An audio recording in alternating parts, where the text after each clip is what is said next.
안녕하세요. 이번 딥다이브에 오신 것을 환영합니다.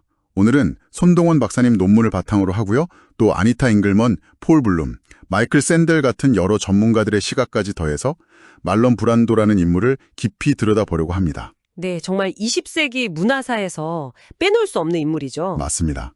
단순한 배우를 넘어서 그의 유산이 오늘날 우리에게 어떤 의미를 주는지 그걸 파헤쳐보는 게 이번 딥다이브의 목표입니다.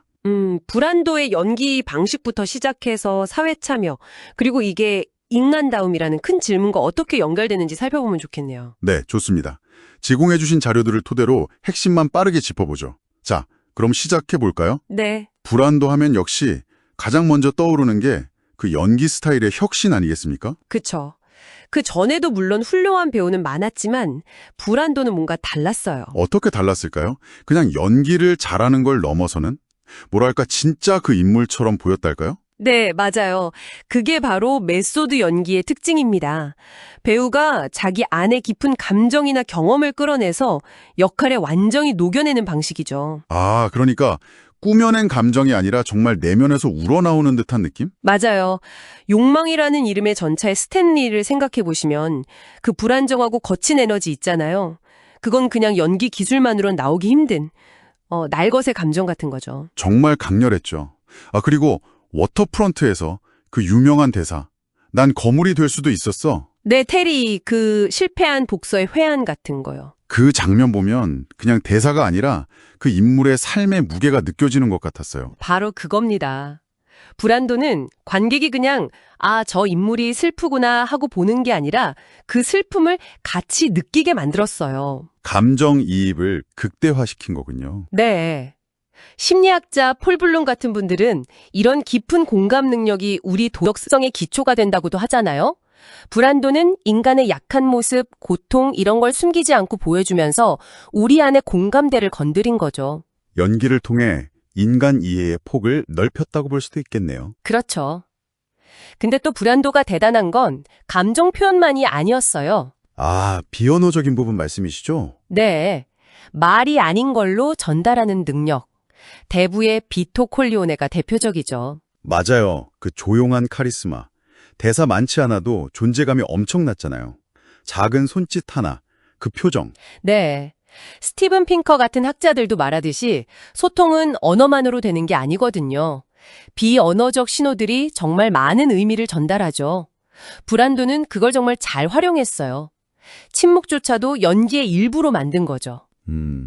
요즘처럼 문자나 디지털 소통이 많은 시대에는 더 중요하게 느껴지는 부분이네요. 그렇죠.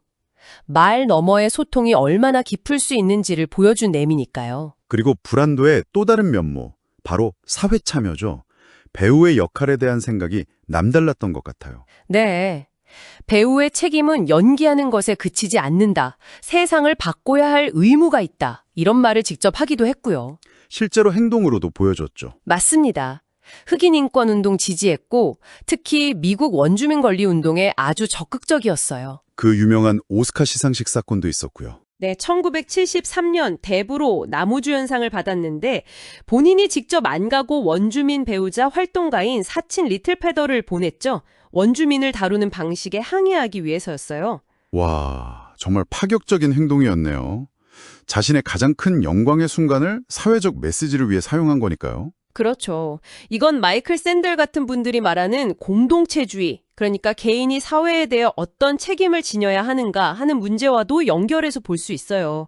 브란도는 자신의 영향력을 이용해서 사회 규범에 도전하고 정의를 이야기하려고 한 거죠. 예술이 그냥 예술로만 머무는 게 아니라는 걸 보여준 겁니다. 예술가의 사회적 역할에 대한 질문을 던진 거네요? 네, 그렇습니다. 그럼 이 모든 걸 종합하면 브란도가 우리에게 남긴 가장 큰 유산은 뭐라고 할 수 있을까요? 단순히 연기 기술을 넘어서 그는 스크린을 통해 인간이라는 존재의 복잡하고 때로는 결함 있는 모습을 그대로 비춰주는 거울 같은 역할을 했다고 생각해요. 거울이요? 네, 완벽한 영웅만 보여주는 게 아니라 우리 안의 모순이나 나약함 같은 것도 마주하게 만들었죠. 그의 메소드 연기는 진짜 감정을, 비언어적 표현은 깊은 소통을, 사회 참여는 예술가의 책임을 보여줬습니다. 결국 우리 스스로의 인간성을 더 깊이 들여다보게 만들었다는 거죠. 자, 이제 말론 브란도의 유산에 대한 이번 딥다이브를 마무리할 시간인데요.